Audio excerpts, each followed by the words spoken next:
jangeen jëf mbokk yi ñaari waxtu jot na sëkk fii ci Walfa TV bismillah ci xibaar tisbaar gi di ci gën a fës te ñu am yéene faram-fàcce ko pandémie wuréegul ci juróom benn liir yi nga xam ne jot nañu ñàkk seen bakkan ci lakk gi nga xam ne amoon na fële ci hôpital Magatte Lô nekk foofu ci diwaanu Linguère. enquête bi nag jot naa feeñal la liggéeykat ya fa ne muy personnel de garde bi seen loxo génnul ci musiba jilee ndax ba mbir yi amul kenn si ñoom ku fa nekkoon Souleymane Zo Mané am na ci ay kàddu yu mu ci rotal ci biir xibaar yi da ngeen ci dégg kàddu yi nga xam ne ni moom la ci rotal kon liggéey amul ci hôpital bu nekk foofu ci diwaanu Ndar intersyndical muy benno syndicat gi ëmb liggéeykat yi nekk ci barab ba kon dañoo xëy créé lu ju tolloog ñetti fan yàlla yoo xam ne ni daanaka duñ ko liggéey ngir ñaawlu pàttiral gi kilifa yi wone jëmale ko seen tawat jëlee ci biir xibaar yi daa ngeen ci dégg kàddu yi nga xam moom lañ ci fësal. weeru koor di weeru promotion comme ni ñu koy faral di waxee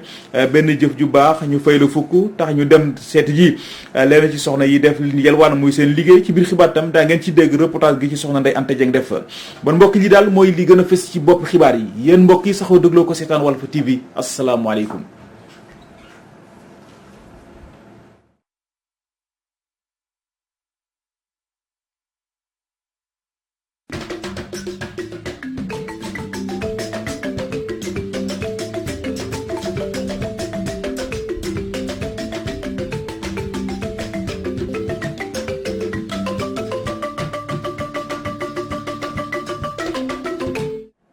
bismillah ci xibaar yi pandémie nag wuréegul ci juróom benn liir yi nga xam jot nañu ñàkk seen bakkan ci lakk nga xam ne amoon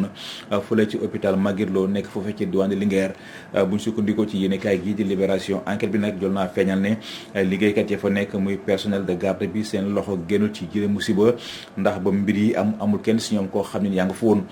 Souleymane Zo Mané muy ndeyteefu Sintras di syndicat gi ëmb leen ci liggéeykat yi nga ci wàllu santé ne tigi mënuñu see seppi loxol personnel bi lee waaye la muy sàkko daal mooy mbir mi ñu dawal ci ndimbal ak yërmande te xam ne lii daal ab dogalu borom bi la Souleymane Zo Mané ñu teewlu ko si téléphone Moussa Sène. li am kenn mun ci génn suñu mbokk fajkat yi ndax yëf yi ñoom la fa fekk comme que dénkaane la woon parce ñi nga xam ne yéen ci waroon veiller surveiller ko ba luy fekk leen ci kon nag kenn mun leen ci génn maintenant liñ ci amee kenn ku ne responsabilité ba nga ci am def naa bu fekkee ne dañoo war a dem ci layoo bi maanaam ci kanam yoon li may mën a wax ni mooy am nañ ci responsabilité mooy dafa la fekk sa garde mais ci garde boobu du ñoom rek parce que maintenance électricité du infirmier ak sage-femme ñoo ko lijjanti wala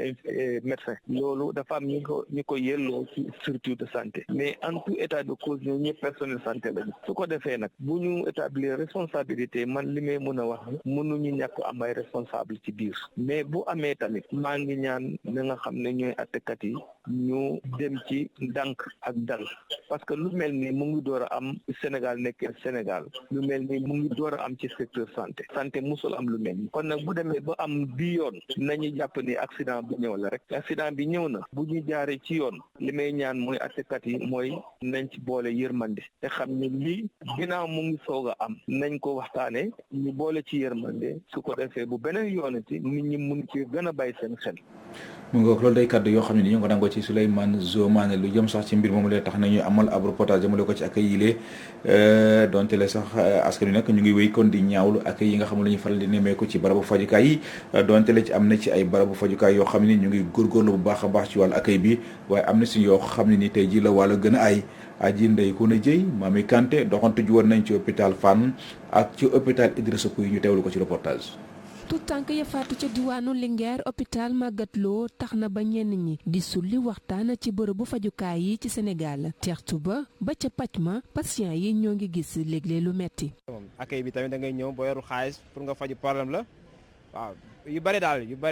xam ne da ngay hôpitaux yi moom da ngay mujj sax ba ngay bëgg a mer sax gedd mais da ngay xam ne comme da ngaa yóbbu faju da ngay obligé toog muñ moonte ni de du bërëbu fajukaay yépp lañ koy faral di gis ndaw si ñu fekk ko ci buntu hôpital Fann bu Ndakaaru moo ngi ñuy xamal ne moom sa waa kër wax dëgg yàlla ay drépano SS lañu ñoom fii lay fajoo Albert waaye la ñuy fajoo moom dañuy kaf ak xale yi di waxtaan ak xale yi même yaay yi sax da lay def di dugg si biir tooñante yi waxat ak ñoom même boo xëyee nii na am ma garab sax dëgg yàlla nañ si jàpp moom ba nga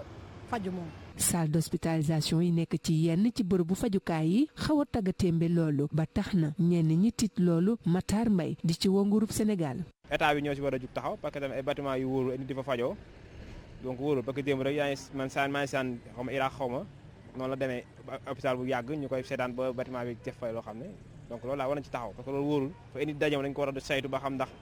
am na sécurité balaa ñu fay woo ku ne. Sulo njagamaar bi ñëw ànd ak malaadam jàpp ne. ñu góorgóorlu bu baax ne si malade xam ne malade bi ñu sañoon tey jii mu ku nekk da ngay nekk sa kër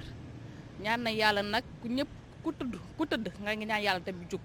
dama bëgg ñu jàppale malade yi bu baax a baax a baax. bërëbu fajukaay yi nekk na foo xam ni du saa su nekk lañu fay nekkee à l'aise waaye gunge yi ñoo ngi jooy melokaanu yenn hôpitaux yi donte sax ñenn ci ay professionnels de santé ñoo ngi jëm seen kéemtalaay kàttan ba patient bi mën a féex ñoom ñile ñoo ngi woo nguur gi mu dooleel leen balaa jiya di amati.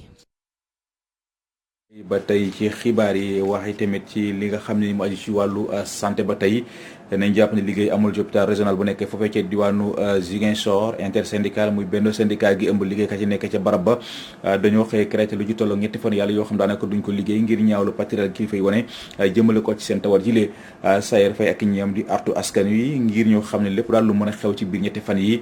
du kenn wala ñenn ñu dul kilifa ya nekk ci diwaanu Ziguinchor tey saytu wàllu wér-gu-yaram askan wi Simon Faye moo wax kon ci turu intersyndical bi ñu teewlu ko ci micro Amady Khalil Jimé. ci dox ñaxtu yi nga xamante ne moom lañ xam temps yi ci hôpital régional bu Ziguinchor ñu ngi bëggoon yëkkal population bi yëpp ni à partir de suba mardi mercredi ak jeudi dinañ toogaay négandiku maanaam dañuy banque suñu loxo bañ a liggéey ndaxte li ko waral aussi boo leen fàttale ko depuis juróom-ñeenti fan ba léegi ci weeru décembre bu at bi passé ba léegi ñu ngi toogaayu ñaxtu waaye gis nañ ni daal amul benn kilifa boo xam ne daal mu ngi ciy jéem ne yéey yàbbi pour jéem a fexe ba li nga xamante ne moo ñu métti ñu jéem ko liñati ba xool naka la ñuy def pour ñu teg ko ci suuf donc looloo waral ñu ne ñetti fan yi di ñëw dañuy dem grève waaye intersyndical bi aussi nee na bu fekkee am na ay lënt-lënt yi nga xamante ne moom la ñuy daje ci biir grève boobu aussi nañ ci jàpp borom kër gi muy directeur hôpital régional bu Ziguinchor ak kilifa yi nga xamante ne ñoom ñoo nekk ci région bi comme ñi nga xamante daal ñoom bu fekkee am na responsabilité bu ci am ñoom daal ñoom ñooy responsable li nga xamante ne moom mooy li am donc ñuy ñaawlu aussi loolu di ko métitlu waaye nag aussi bu ñu bëggee ñu dégg ñu aussi mënuñu def neneen lu dul toogaay ñaxtu yuuxu xam nga jooytu li nga xamante ne mënuñu. bu amee nag ñu dund ay jafe-jafe jamono ji ñoom ñooy artisan yi nekkee fële ci ñaari atu yàlla ngi nii liggéey ñu ndax mbas mi di Covid-19 situation bu métti moom la ñuy nekkee tax ñu yëkk seen i kàddu kon di sàkku si jëw ji leen jabootee mu jox leen seen wàll ci koppar yi nga xam ne njiité réew Macky Sall génne woon na ko fi ngir jàppale yenn secteurs yi nekkoon ci ay jafe-jafe Djibi Doumbouya mu wax ci seen kàddu ñu teewlu ko. moom mi yelif ministre yi moom nee na def na benn cérémonie jam ñaajo nee na artisan yi séddale na leen ku ci ne 150 000 francs CFA ñun gisuñu dégguñu affaire bi mu commencé ba tey artisan yi ñun ñoo sonn gan bu amulee duñu jaay gan bu tukkiwul ñun duñu jaay ñun suñu bant yi kenn soxlaw ko lu dul gan donc ñun li ñu wor mooy lancer suñu doléance ministre du tourisme bu fekkee tourisme moo ko tax a jóg touriste nag artisan yi ñoo ko tax a jóg boo déggee touriste artiste yi la artiste bu amulee ci réew touriste amu fa soxla touriste ñaar la soxla ci réew verture ak artisan rek la soxla ci réew loolu bu fa amul soxlawu fa dara bon ñun ñoo ngi lancé appel au ministre du tourisme nañu gestu ñun ñi nga xamante ne ñun ñooy autorité yi tey ñi nga xamante ne ñoo nekk président ñun waruñu des ginnaaw usine benn tali bii lañ doon samp 50 conteneurs par année tey jii benn sampuñ ko fi parce que dañoo am crise boo xamante ne crise artistique la crise mondiale la ñu wax mais crise artistique la parce que ñun artisans yi ñun ñoo souffert ñun ñoo dund coono bu metti bii ñu dund tey Sénégal amuñu lu ñu lekk amuñu lu ñu naan. ñii ay ndaw lañu seen liggéey moo di jëmbat ay fleur di ko jaayaat yàgg na ci loolu waaye mosuñu jot benn dimbal boo xam ne ni mu ngi bàyyeekoo ci gouvernement bi de ba tax sax ñu profité ci programme bu bees bi nguur gi taxawal ngir financer ndaw ñi daal di kon sàkku daal ñu bàyyi leen xel ci financement yuy leen ndax yitte woon nañ ko lool Pathé Mbeng Ibou Gueye demoon nañ seeti ji leen ñu teew leen ci reportage. li nasaraan di dippee auto emploi maanaam wutal sa boppum xëy loolee la ñii di yëngatu ci njaayum fleur xam di ko doxee waaye nag la ñu seetlu moom mooy bëri na ci ay politique yu nga xamee ne que nguur gi mu ngi koy teg aju ci wàllum entrepreneuriat te duñu leen ci faral di gis ñoom ñuy ñaan nguur mu di leen di bàyyi xel ci financement yooyu le moom suñu dool la ñu am di daan aussi su ñoom yenn saa yi dañuy sonal quoi ndaxte da ngay dem boo xam ne da ngay am place ñu ñëw jëlee la fa. kenn koo xam ne mos nañu jàppale koo xam ne comme man la wala keneen ki ma xam sax mosuma ko dégg daal ñun ñooy risqué suñu bopp ñun ñooy taxale rek mais boo léegi gisaguñu état lii la état bi defal leen. mu nekk liggéey boo xamee ne que ña ca nekk ñu ngi ciy gis seen bopp ñoom ñi di acteur ci njaayum fleur di wax ne liggéey baa ngi dox donte am na yenn ci ay jafe-jafe yu ñuy jànkonteel waaye nag la ñuy gën a bëgg moom mooy nguur di leen gën di bàyyi xel. ñu ngi am lu ñu war a am quoi arib nag neexul waaye nag da ngay jàpp ci rek boo yàlla ñëw quoi. non pays moom ça dépend am na yu gën a moyen cher ay 500 la ñuy jeeru quoi waaye am na yu gën a cher. pied fleur moom vraiment am na garab yoo xam ne mën na jar bu ay 100000 ça dépend 150 000 ça dépend daal ci client bi ay 1000 francs am na ay 2000 3000 ça dépend loo bëgg daal boo ñëwee am. liggéey bi de ñu ngi ci taqale de ñu ngi góorgóorlu bu baax de parce que xam nga Sénégal rek bariwul liggéey noonu léegi ñeneen di nekk ci ñii ñeneen di neneen ci ñii mais man moom ci liggéey fuloor laa xam vraiment. ñu bokk ci pàcc ba ñuy dippee secteur informel ñii di ay entrepreneur di yëngu ci njaayum fleur di wax ne lay dal seen xel mooy askan wi jamono ji di woy di leen bàyyi xel waaye it nguur na leen boole ci financement yi nga xamee ne que ñu koy dégg tukkee ci gafag ak yenn ci ay agence yoo xamee ne que ñu koy tekk ngir ndaw ñi loolee ngir seen liggéey gën di jëm kanam. wax ci programme bi nga xam ne njiital réew Macky Sall taxawal na ko ngir jàppale ndaw ñi kon ci wàllu xëy Aminata Mbengue Ndiaye mi njiital au conseil des collectivités territoriales ma ngay woo daal maire yi ngir ñu dugal seen loxo bu baax a baax moom day teefu parti socialiste li profité ci ndaje mi jigéenu Benno Bokk Yaakaar yi nekk ci diwaanu Louga doon amal daal di xam ne ñàkkum xëyu ndaw ñi feebar la bu daj àdduna gépp dañuy dem ci diwaanu Louga fekk fa Oumar Kayre. bu ñu sukkandiku ci Aminata Mbengue Ndiaye jafe-jafe yi am ci mbirum xëy ndaw ñi du tey jii la am ndax yàgg naa sonal régime yi nga xam ne jot nañoo nekk ci bopp réew mi lii nag terewul moom présidente au conseil des collectivités territoriales bi di am yaakaar ba tey gannaaw bi nga xam ne amaloon nan ab conseil présidentiel jagleel ko xëyum ndaw ñi. président également ñu ngi koy wax merci beaucoup parce que gis nañu bërki démb la mobilisation bi nga xam ne moom la def pour parler avec les jeunes jeunes yi. dans tous les pays du monde amu ci fenn fooy dem te gisoo gouvernement ba fa nekk am problème ak jeunes yi c'est un problème mondial. fii ak àddina mi ngi exister problème mu jeunesse dafay am parce que xaleel bu commencé màgg yaakaar ne dafa war a tekki te tekkiwul nu mu mën a def créer dara ngeen xam ni que ñi leen jiite seetaanuñu leen parce que li fi président am ci ay initiative de 2012 à maintenant loolu rek doyoon na pour que les problèmes de la jeunesse soient réglés mais problème boo réglé beneen problème nga ci kanam. Aminata Mbengue Ndiaye di woo collectivité territoriales yi ñoom tamit ñu dugg ci mbir mi impliqué wu rawatina ak yenn programme yi nga xam ne chef de l'État bi war na leen ko defal ngir ñu mën a jàppale ndaw ñi ñu amum xëy. Les jeunes qui ont beaucoup insisté sur les problèmes de l'agriculture, de l'élevage, de la pêche qui sont des secteurs pourvoyeurs d'emploi. Je crois que toutes les collectivités locales doivent s'organiser pour pouvoir faire bénéficier à leur jeunesse de ces projets donc qui vont être mis en œuvre. njiital ACCT bi di tamit secrétaire général bu parti socialiste mi ngi yëkkati kàddu yi ci am ndaje bu jigéen ñi Benno Bokk Yaakaar doon amal fii ci Louga Oumar Kayri Louga Walfadjri. loolu nag dañuy may ñu wax ci wàllu politique jamono yi mairie yi di ñëw Omar Sow di responsable APR nekk fële ci Yeumbeul Sud di samp nag dëndëm nee na yéenam ak bëgg-bëgg mooy jëlee fa Bara Gaye mi fa ne ndaje nag mu doon amal ngir jébal ay ndimbal askan wi occasion la woon ci moom mu daal di woo mboolem responsable APR te yi nekk ci diwaanu Pikine te yàlla def kon ñu amee ay ndombal tànk ñëw génne xaalis jënd ay ndimbal daal di koy baax askan wi lee Omar Sow ñu teewlu ko ci micro Théodore Semedo. gis nañ au niveau de Diamniadio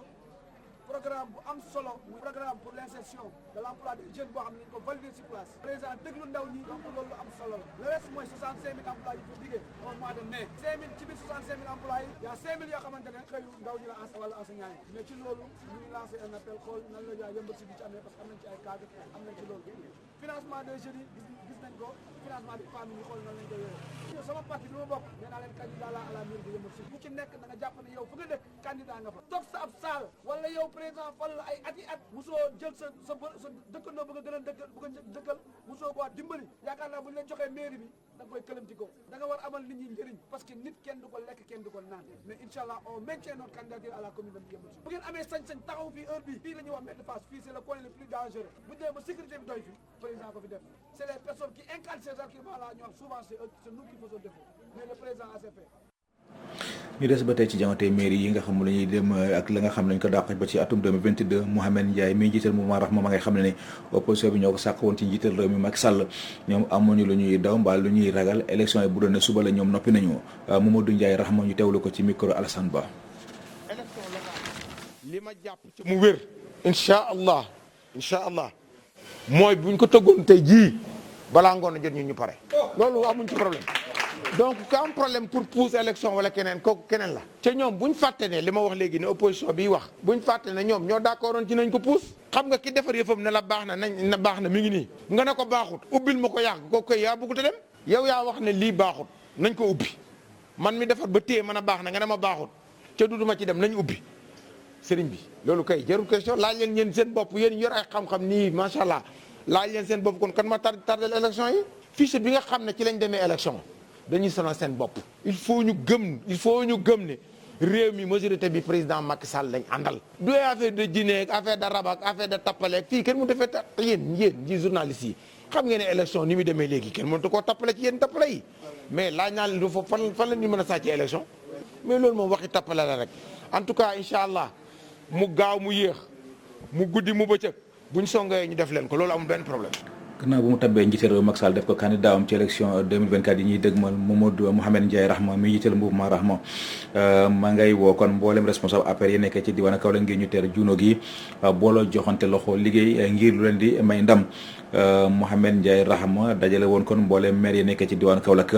ngir jébbal leen ay ndimbal lu ci mel ni ceeb diwlin suukar mu war a jëm ci askan wi nga xam moom la ñu jiite dañuy dem ci diwaanu Kaolack fekk fa Alassane Ba. askan wi yeewoo ci Kaolack ndangaan daal di nangu ay ndimbal yu jógee ci njiital mouvement Rahma mi pëtaxlu ca ndaje mam ko doon joxe ngir feddali ay kóllëre fas yeneen yu yees. feddali waat ko suñu kóllëre tey lay gën a yomb ci ñun bi nga xamee ne doomi soxna yi d'accord nañ ñun fii ci Kaolack ñun politiciens yi doon nañ ci wax waaye tey doomi soxna yi wàcc nañ ci géew ba ne mooy suñu candidat 2024 bés la boo xam ne dañ ciy feddaliwaat suñu kóllëre waaye dañ ciy takkewaat kóllëre yi nga xam ne moo nekk suñu diggante. ñaareelu bis bi nga xamante ni dañ ko jagleeloon maire yi bokk ci commune yu nekk ci région bu Kaolack ngir ñu nangu ndimbal yu ñu jagleel askan ye yeewoo fa ñu nekk Yaay Fatou Diagne di jaraafu commune bu Ngathie Nawdy ne Mouhamed Ndiaye Rahma jamono ji mu ngi liggéeyal bu baax réew mi ak seen parti bi. liggéeyal président Macky Sall di ko jàppale ci li ñuy wax la territorialisation des politiques publiques. xam ne taxawaay mi nga taxawu fédérateur lii nag dafa manqué ci suñu parti loolu ñun ñi nekk ci biir parti bi xam nañ ko. ba mu jëlaatee kàddu gi moom Rahma di woo ñëpp ci bennoo ngir mën a suqali région bu Kaolack. bu ñuy waxtaan di déggoo di dimbalante yooyu yëpp mën naa ñàkk suñu région bi kenn duñu ko defal ñun ñoo war a gëm ne war nañoo mën a def dara ca war nañoo mën a def dara parce que ñi fi nekk tey ci ay doom borom xam-xam nekk ay kilifa jàng yegg fu nekk buñ boolee suñu force yi war nañoo mën a def dara. waaye bu ñu tàqalikoo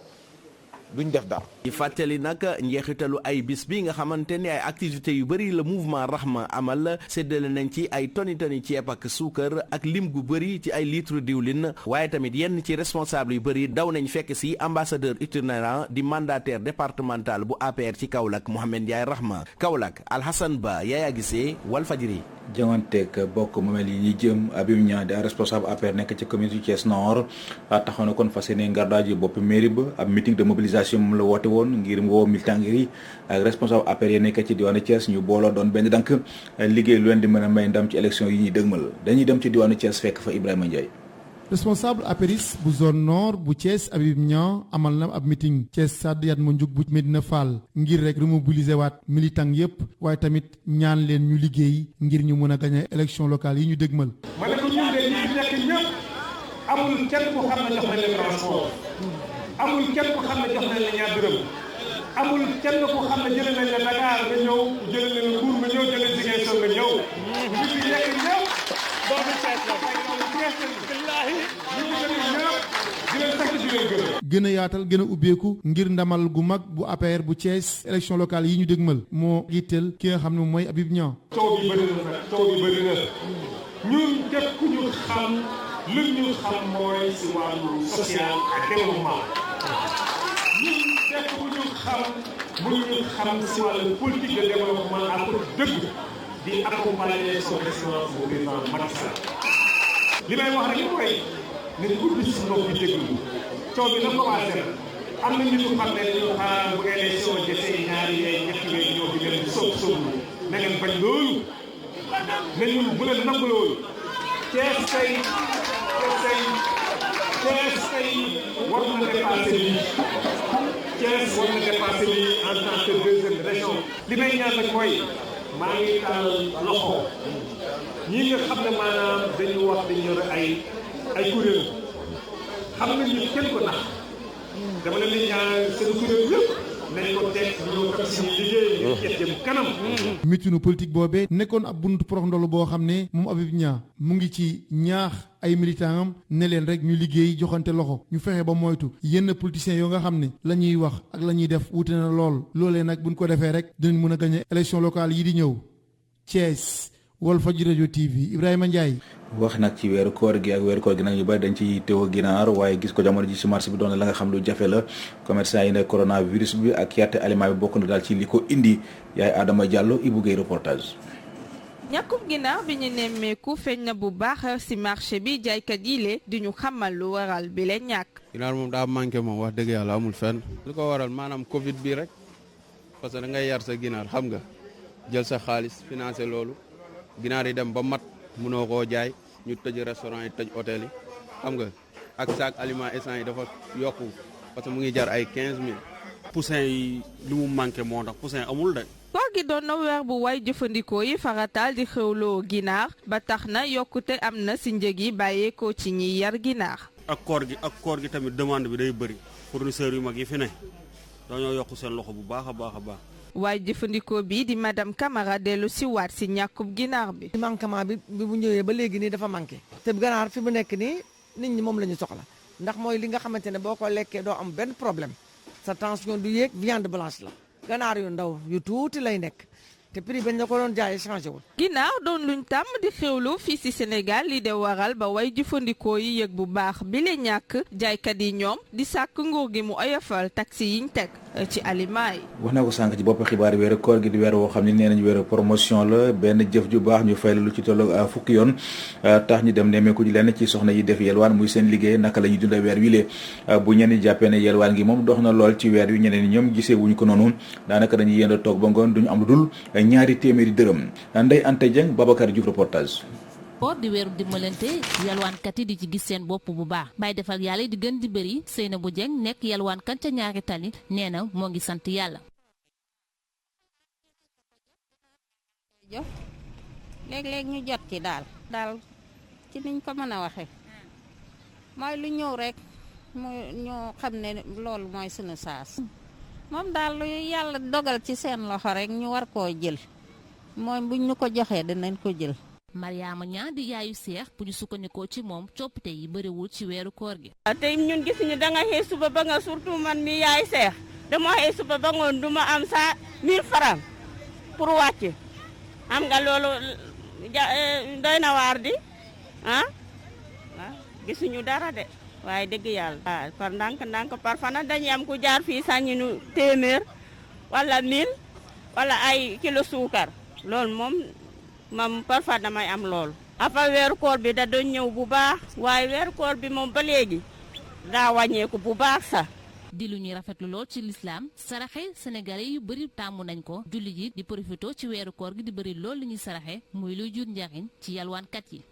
jërëjëf soxna Ndeye Anta Dieng mbokk yi kon ci foofu lee ci la ñuy tàbbi ak yéen ci xibaaru bitim réew yi dañ ci ànd ak soxna Fatou Bintou Diouf. ñu daal di door xibaaru bi ci réew yi ca Tchad gannaaw nag ba ñu taxawale conseil militaire de transition Mahamad Idriss Déby di doom ci Idriss Déby daal di ko jiite moom nag daal dina tabb élimaanu jëwriñam muy Albert Pechini Padaké moo loolee nag daal di jur ay jiixi jaaxa ci réew bu Tchad ndax ñenn ci ay mouvement fare ci kujje politique bi ba ci société civile bi dañoo lank ndaare jëm ci nomination boobee niki tey ji nag tey la ñu daal di woote ab toogaanu ñaxtu ñu jàpp ne nag balaa ndorteelu nag boobee toogaanu ñaxtu bu ñaari doomi aadama daal dinañ cee ñàkkub seenu bakkan ca Tchad lu bëri daal di cee jëlee ay gaañu gaañu.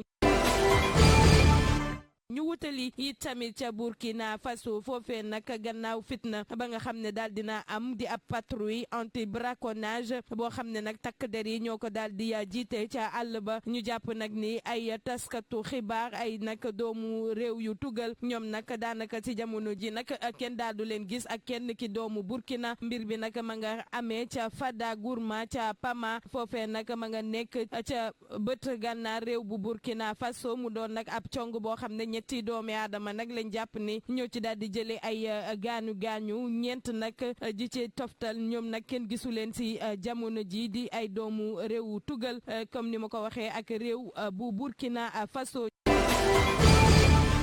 ñu daal di ndar képp xibaaru bi ci réew yi ca Birmanie foofee nag ñu jàpp ni base rebelle bu mag bi ci biir réew mi nag boo ottul rek takk der yi de daal di cee teg loxo ñu jàpp nag ni takk der yi sax gannaaw coup d'état ba nga xam ne amaloon nañ ko ca Birmanie ñoom nag ña ngay daal di siiwal ni teg nañu nag loxo boobee nag nga xam ne bastionu rebelle yi la ca Birmanie li ni mel nag ñu boo sukkandikoo ci ñi nga xam ne nag ñoom ñoo ŋànk nguur gi boo moyul rek dina indi ay jafe-jafe ci réew bu nag Birmanie fitna yi nag dina fa gën di takkar naa si gannaaw nag coup d'état ba nga xam ne amoon na ci ndorteelu weeru février nga xam ne nag ci la ñu dëjjati ki nga xam ne mooy Aung San Suu Kyi ci jamono ji nag ma nga ca loxoy takk der yi booba ki léegi moom ak ñenn ci ñu fare ci gouvernement bi.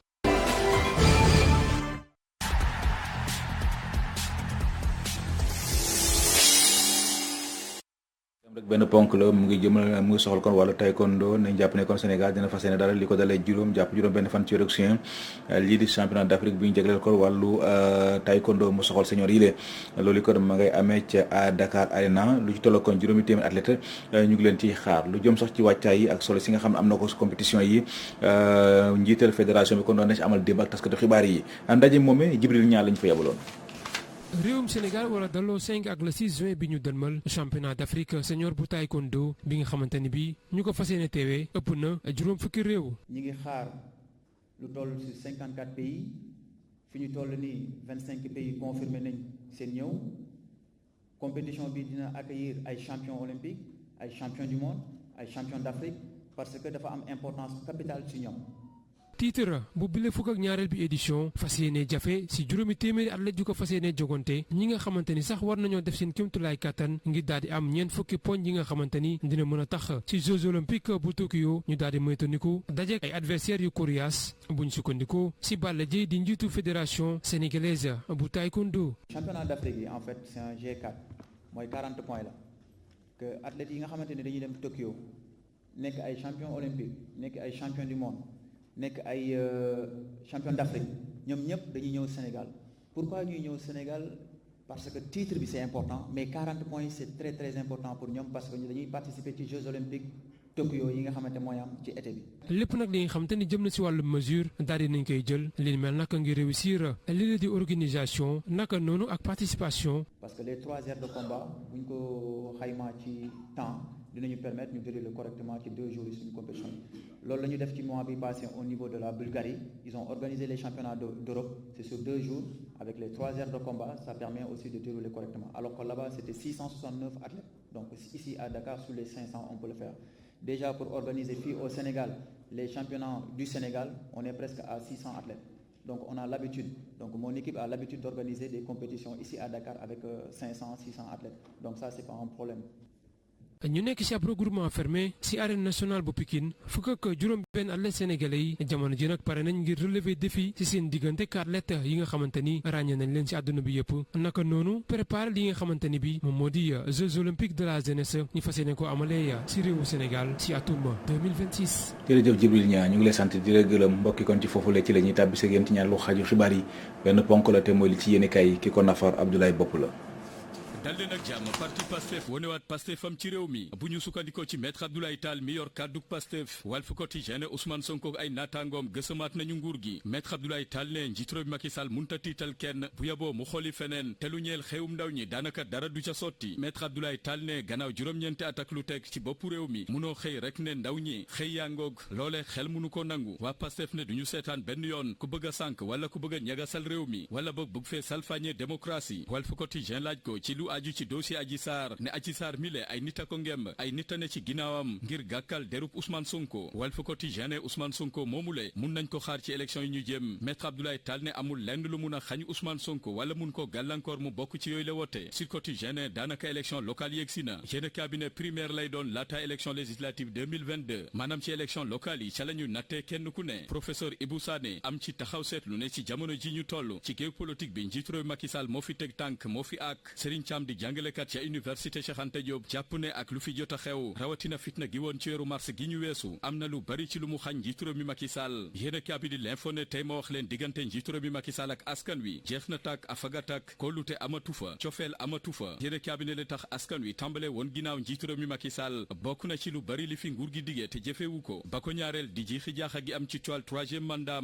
ba ko ñetteel moom njiitu réew mi Macky Sall sax faaleetul askan wi l'info ne tey njiitu réew mi ña ko dar ñu bari ci ñoom ay transhumant lañu maanaam ñoo xamante ne askan wi waxatuñu lu jëm ci ñoom soxlaatuñ leen ñoom la njiitu réew mi Macky Sall fab tey fàtte ña ko daroon démb yéene kaabi di critique ne ba tey saafara amagul ci ñi caabi féete ginnaaw ci fitna yawoon ci weeru mars gi ñu weesu yéene kaabi ne toll na ci fanweeri doomi aadama yoo xamante ne ba léegi ñanga ndungu siin amaguñu afiya ku jeeg politique bi jóg ñaxtu ne jot na njiitu réew mi Macky Sall libéré otage yi yéene kaabi di turbine ne gaaw leen a gaaw gelawaay ku gis Serigne Mbaye Thiam jaru gi ñu denk wàllu ndox mi signalé ko yéene kaabi ne moom Serigne Mbaye Thiam ana fu mu féete bàyyi askan wi ne ci coono gu tar ndox amatul moo xam ca ñaari tali Keur Massar Damel Wokam Parcelles Assainies Grand Yoff Patte d'Oie Derklé Rufisque ak Yëmbal daanaka fépp ci Ndakaaru ca Mboro ñàkkum ndox mu tar ñu ngi ko fay joytu ndangal ma naka noonu ba ci Île du Saloum Kédougou Kidira ba ca Bakel askan waa nga yenu seen biteel ak seen paan ak siwo yu diwul ndox seen ñaxtu benn la ndox la ñu bëgg te robinet munagul xelli te booba léegi kenn déggul Serigne Mbaye Thiam wax ci La Tribune ne tax askan wi ñu ngi koy wër fu ne ku ko gis na nga ko yeggee sa morom maanaam ku gis Serigne Mbaye Thiam na nga ko siiwal na nga ko feeñal mbete xale bu réer yéene kaabidi les économies nguur gi xaj na étranger yi ngir ñu jot ci wàllu tonni mbalit mi bu ñu sukkandiko ci Abdoulaye Sow jëru ngi ñu denk wàllu urbanisme xam le ne kuy wàlliyaan sa dëkk tegut ne duñ fi bàyyi mukk li fi réew mi moom ba noppi bëgg a jéegaani Abdoulaye Sow ne xamul te jëflantewul benn yoon ak ay Sri Lankais te dafa jaaduwul dafa yenuwul maana lii di tonni mbalit mi ñu bëgg ko fab jox ko waa bitim réew libération xëy wutaliwaat Linguère ak la fa tukkeegum ci enquête ba gannaaw musiba ga fa woon juróon lu toll ci ñeenti liir faatu ca lakk ga yéene cabinet personnel de garde ba moom lañ ca joxoñ baaraamu tuuma maanaam ña yendu ca hôpital ba ak ña leen fa waroon a wutu ñoom lañ ca gisul ba tax na bi lakk gi amee amul kenn ku ca jéem leen yéene cabinet sursaane yooyu le liir te faatu ca lakk ga seen waajur ba tey seen rongoñ feragul Maymuna Sow ma ngay jooy doomam bu jigéen gam ca ñàkk nijaayam di Ada Kambel jot naa fippu ci biir yéene kaabi xam le ne ca saal ga liir ya ne woon amutoon benn agent de garde kenn newu fa woon saal googee dañ ko tëjoon rap bennoone xale yi faatu ci anam yu doy waar Ada Kambel gis ne ci googule hôpital Magatte Lô càggante am na fa yéene kaabi di la témoin ne ñeenti liir la woon ñoo ñàkkoon seen bakkan ci googule làkk waaye lim ga yokku na bu ñu sukkandikoo ca bilan ba ca tukkee bees yéene kaabi ne ñaari liir ya ca amoon gaañu-gaañu te ñu yóbbu woon leen ca hôpital bu Touba ñoom ñaar ñooñu le mujjee nañu ñàkk seen bakkan le témoin ne lim ba yegg na ci juróom benn liir yu faatu ci googule làkk ca hôpital Magatte Lô banne ca Linguère yéene kaabi di la quotidien ba tey njaw a ngi wee di desi xambin ci garab yu bon yi saafara amagu ca yéene kaabi ne gannaaw lim bu takku ci yooyu le garab ya ñu teg loxo yàggul ca Patte d'Oie duwaan tegaat na ci loxo yeneen buñ ko xaymaa ci koppar toll na ci juróom-ñaar fukki millions ak juróom ci ay faux médicaments tax nañu bari wone seen jaaxle ne bile mbir ana kañ lay jeex le quotidien gis ne métit la gu amagul saafara réew mi quotidien ne faux médicaments yaa ngoog juraat na fi coow am na yeneen yu duwaan tegaat bees loxo daal dinañ ko xayma ci koppar toll na ci fanweeri millions ak juróom-ñett réew mi quotidien ne buñ ko xoolee ci diruk ñaari at luñ fi xayma ci koppar te tukkee ci faux médicaments toll na ci ñetti milliards yéene kaabi di la Soleil ne ca xolu Casamance jàmm tàmbale na fa dellu siwaat rawatina ca dëkk bi di caar askan wa tàmbale nañu fa dëkkaat soobuwaat nañu ci mbéyum kaane ga ma ñu ne comme lay jur ca dëkk ba yéene cabinet boo demee ci arrondissement bu Diouloulou jàpp Sindian armée ba béy na fa waar wu yaatu le mandat ne nees mun a def ngir suqaliwaat ko mu réew mi tax na nguurug Sénégal jot naa décroché jot naa am lu toll ci juróom fukki milliards ak juróom yu mu jëlee ci marché financier yu IMOA yéene cabinet di suñu lamb ne bile combat buñ ko teggaatoon dina neex loolu amateur yi maanaam revanche geneen war a dox ci diggante Balla Gaye 2 ak Eumeu Sène suñu lamb ne bile combat saay bu sottee dina yegg si lool ci waxtoom ndax ñaari mbër yi seen combat bëri da ciy feeñ te ñoom ñaar ñi le kenn ku ne ci ñoom dafa mun bés. jërëjëf Abdoulaye Bopp ñu ngi lay sant di la gërëm mbokk yi kon ci foofu la ci lañ yëkkate jotaayu xibaar yi ñu ngi sant di gërëm bu baax a baax Isaaxa Diagne ba fare woon ci xara léegi ci kàddu gi seen mbokk Seydina Oumar Ba ñu di ñaanal mucc gu soxte ànd ak xéwal yàlla na ko yàlla tuur si askan ak sunu gaal yendoog jàmm